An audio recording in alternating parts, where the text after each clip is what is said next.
वारिस Punjab day का मुखिया और खालिस्तानी आतंकी अमृतपाल सिंह संधू अब सिर्फ पंजाब के लिए ही नहीं बल्कि पूरे देश के लिए खतरा है। और यही वजह है कि इस ऑपरेशन में अब उस आदमी की भी एंट्री हो गई है जिसने कभी देश के सबसे बड़े खालिस्तानी आतंकी जनरल सिंह भिंडरावाले के सपनों को कुचलने में बड़ी भूमिका निभाई थी और जिसे खुद प्रधानमंत्री मोदी और गृह मंत्री अमित शाह तक देश के संकट मोचक के तौर पर देखते हैं। अब इस ऑपरेशन में एंट्री हुई है देश के राष्ट्रीय सुरक्षा सलाहकार अजीत डोभाल की, जिन्होंने तमाम खुफिया ऑपरेशंस के साथ ही 1988 के ऑपरेशन ब्लैक थंडर ऑपरेशन का भी नेतृत्व किया था और जिसकी वजह से तब खालिस्तानी आतंकियों के मंसूबों को ध्वस्त किया गया था। अमृतपाल सिंह संधू जब तक दुबई में अपना ट्रांसपोर्ट कारोबार चला रहा था तब तक सब ठीक था। दीप सिद्धू की मौत के बाद वो भारत आकर वारिस पंजाब डे का मुखी बना, तब तक भी सब ठीक था। उसने अमृत प्रचार अभियान चलाया, सिखों को निहंग सिख बनाया, पंजाब को ड्रग्स मुक्त बनाने के लिए खालसा वहीर अभियान चलाया, पंजाब में और भी छोटी मोटी हिंसा की, तब भी सब ठीक था। लेकिन खालिस्तान का समर्थन करने के साथ ही उसके बुरे दिन शुरू हो गए। उसने खालिस्तान आंदोलन का समर्थन तो किया ही किया, खालिस्तान की मांग पूरी करने को लेकर उसने गृह मंत्री अमित शाह को इंदिरा गांधी जैसी हत्या की धमकी तक दे दी। और यह बात है 19 फरवरी 2023 की। इसके बाद से ही अमृतपाल सिंह के खिलाफ शिकंजा कसने की तैयारी शुरू हो गई और मौका दिया खुद अमृतपाल ने, तब जब उसने 23 फरवरी की सुबह पंजाब के अजनाला थाने पर हमला कर दिया।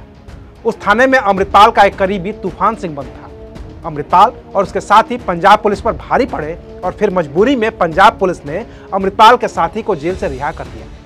अमृतपाल सिंह ने इसे अपनी जीत के तौर पर देखा। उसने मीडिया को बुलाया, बड़े बड़े इंटरव्यू दिए और खालिस्तान के समर्थन में लंबी चौड़ी बातें की। उसकी बातें इतनी डरावनी थी कि पंजाब के साथ ही पूरे देश को 80 के दशक का पंजाब याद आने लगा, जो एक ऐसे ही सिरफिरे जनरल सिंह भिंडरावाले की वजह से उग्रवाद की आग में जलने लगा था। और इसका नतीजा ये हुआ कि पंजाब पुलिस की मदद के लिए केंद्र सरकार भी साथ आ गई और फिर शुरू हुआ ऑपरेशन अमृतपाल, जिसमें उसके तमाम करीबियों को गिरफ्तार कर जेल भेजा जा चुका है। हालांकि अमृतपाल अब भी पुलिस की पकड़ से बाहर है, लेकिन पंजाब के साथ ही पूरे देश की पुलिस उसे खोज रही है। हर रेलवे स्टेशन, हर एयरपोर्ट, हर वो तमाम जगह जहां अमृतपाल के होने की आशंका है, उसकी तलाश की जा रही है। उसके खिलाफ लुकआउट नोटिस तक जारी किया जा चुका है, जिससे कि वो भारत से बाहर ना भाग पाए, लेकिन अभी तक उसे कोई छू भी नहीं पाया है। खालिस्तान समर्थक संगठन बब्बर खालसा से लेकर पाकिस्तान की खुफिया एजेंसी ISI तक से अमृतपाल के लिंक सामने आ रहे हैं और इसी वजह से अब इस ऑपरेशन में एंट्री हुई है NSA अजीत डोभाल की, क्योंकि अजीत डोभाल ने पाकिस्तान के अलावा खालिस्तान के खिलाफ भी ऑपरेशंस को अंजाम दिया है। पाकिस्तान के खिलाफ ऑपरेशंस वाली तमाम कहानियां आपने पढ़ी होंगी, सुनी होंगी, लेकिन अभी के हालात में उस ऑपरेशन की कहानी जाननी जरूरी है जो खालिस्तान के खिलाफ चलाई गई थी। और ये कहानी है साल 1988 की, तब की जब जनरल सिंह भिंडरावाले को मरे 4 साल हो गए थे और उसकी मौत का बदला लेने के लिए प्रधानमंत्री इंदिरा गांधी तक की हत्या हो गई थी। ये कहानी तब की है जब देश के प्रधानमंत्री राजीव गांधी थे और पंजाब की पुलिस की कमान KPS गिल के हाथ में थी। तब भी खालिस्तानी चरमपंथियों ने स्वर्ण मंदिर को अपने कब्जे में ले लिया था। फिर से बड़ी मात्रा में गोला बारूद और हथियार अंदर तक पहुंचाए जा चुके थे, लेकिन 4 साल पहले चलाए गए ऑपरेशन ब्लू स्टार में भारतीय फौज को बड़ा नुकसान हुआ था, तो कोई रिस्क लेना नहीं चाहता था। ऐसे में एक और ऑपरेशन की तैयारी की गई और उसे नाम दिया गया ऑपरेशन ब्लैक थंडर। इस ऑपरेशन में नेशनल सिक्योरिटी गार्ड यानी कि NSG के 300 जवान और BSF के 700 जवान यानी कि कुल 1000 जवानों को तैनात किया गया। लेकिन ऑपरेशन ब्लू स्टार की तरह ही ऑपरेशन ब्लैक थंडर के वक्त भी ये पता नहीं चल पा रहा था कि आखिर स्वर्ण मंदिर के अंदर कितने आतंकी हैं और उनके पास हथियार क्या क्या है। तो 30 अप्रैल 1986 को एक छोटा ऑपरेशन हुआ जो करीब 8 घंटे तक चला।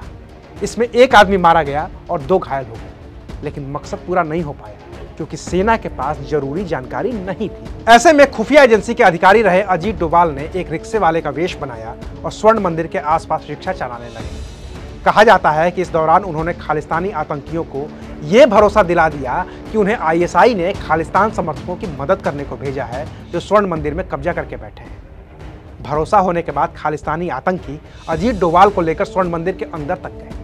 इस दौरान अजीत डोभाल ने स्वर्ण मंदिर में मौजूद आतंकियों और उनके पास मौजूद हथियारों के जखीरों के बारे में ठीक से पता कर लिया। वो बाहर आए तो उनके पास अंदर की सारी जानकारी थी। ये जानकारी उन्होंने तब के पंजाब के डीजीपी केपीएस गिल को दी और एक बार फिर से ऑपरेशन की तैयारी शुरू हो गई। इस ऑपरेशन को नाम दिया गया ऑपरेशन ब्लैक थंडर 2।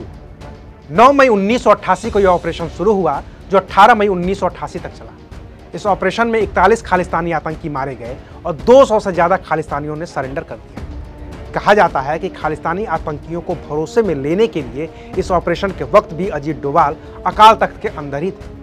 ये ऑपरेशन भारतीय फौज के लिए इतना सुरक्षित था कि 18 मई को ऑपरेशन खत्म होते ही मीडिया की भी एंट्री कर दी गई और जिस भारतीय फौज को 1984 के ऑपरेशन के लिए इंटरनेशनल मीडिया से ताने सुनने पड़े थे, उसी मीडिया ने इस ऑपरेशन की खूब तारीफ की और इसका श्रेय दिया गया अजीत डोभाल के उस इंटेलिजेंस को जिसकी बदौलत मंदिर के अंदर मौजूद खालिस्तानी आतंकियों की सही स्थिति पता चल पाई थी। और अब तो अजीत डोभाल देश के राष्ट्रीय सुरक्षा सलाहकार हैं, तो जाहिर है कि खालिस्तान के मसले पर उनकी एंट्री होनी ही थी, तो वो हो गई है। देखते हैं कि अब अमृतपाल सिंह संधू या कहिए कि अमृतपाल सिंह खालसा कितनी दूर तक भागता है और क्या क्या करता है। बाकी दुबई के ट्रांसपोर्ट कारोबारी से खालिस्तानी आतंकी कैसे बना अमृतपाल सिंह संधू, ये कहानी जाननी हो तो उसका लिंक इस वीडियो के कमेंट बॉक्स में है। आज के लिए बस इतना ही, फिर मिलेंगे नई खबर के साथ। देखते रहिए अनकट। शुक्रिया।